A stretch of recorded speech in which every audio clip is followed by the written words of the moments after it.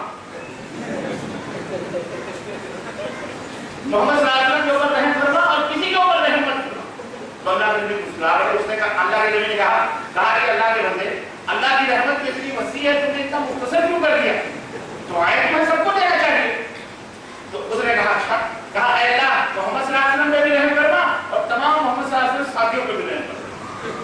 بات دیکھیے تربیت کا یہ انداز، ہمارے درمیان ایسے جاہل قسم کے لوگ موجود ہیں کہ اللہ کو چھوڑ کر اللہ کے سامنے ہاتھ پھیلا دیتے ہیں، جہاں دیکھا کوئی ٹھیکری منجی کو معلوم سمجھ گیا، جہاں دیکھا منی ستیہ سے مطلب لگا کہ ہے ہمارے یہ پر بتا یہ نہیں ایک کافی ہے کہ مجھے ایک نہیں پیار محبت راس کافی ہم کافی بنانے کے لیے نہیں آئے کسی، ہم وہ اگر ہم کو کافی کہتا ہے اس کا بھولا پر بیوقوف ہے، اس کو سکھایا اسی لیے آپ سمجھ لیں یہ مریض ہے، یہ کیا ہے، یہ مریض ہے، مریض عشق پہ رحمت خدا، مرض بڑھتا گیا دونوں دوا، تو یہ مریض ہے، اس کو سمجھاؤ، آپ ڈاکٹر ہو، آپ مسیحا ہو، ڈاکٹر ہو، حکیم ہو، سمجھے کسی نے آپ کا فرض بنتا ہے کہ بڑے پیار سے نوجوان کرتا، آپ کے اپنے دوست کالجز میں، انسٹیٹیوٹ میں، اسکولس میں، ہر جگہ آپ اپنے گھر کو، اپنی بہنوں کو، بیٹیوں کو، سب کو یہ تربیت کرو، کو داعی بنائیں، کو داعیہ بنائیں، تاکہ چاہتا کہ یہ قافلہ آگے بڑھتا ہے۔ اور الحمدللہ آپ دیکھیں کہ خیر کا قافلہ بڑھتا ہی رہتا ہے۔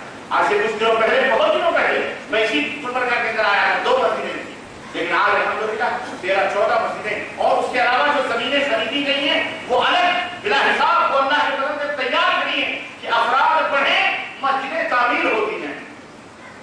بس آپس میں اخوت، محبت، بھائی چارگی اور یہ گٹس اور یہ اتحاد بھی باقی رکھنے کی ضرورت ہے۔ کیوں؟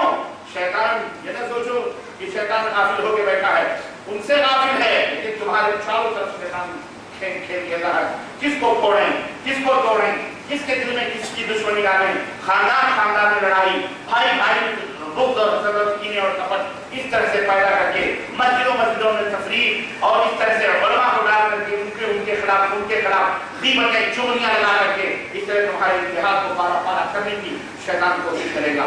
وَلَا تَنَازَعُوا فَتَفْشَلُوا وَتَذْهَبَ رِيحُكُمْ، اللہ نے فرمایا دیکھنا جھگڑے نہ کرنا، تنازع نہ کرنا، فَإِن تَنَازَعْتُمْ فِي شَيْءٍ فَرُدُّوهُ إِلَى اللَّهِ وَالرَّسُولِ، اگر کبھی جھگڑا بھی ہو جائے تو اللہ رسول کے اوپر فیصلے چھوڑ دو، وہ جو فیصلہ کریں گے تو قبول کرو۔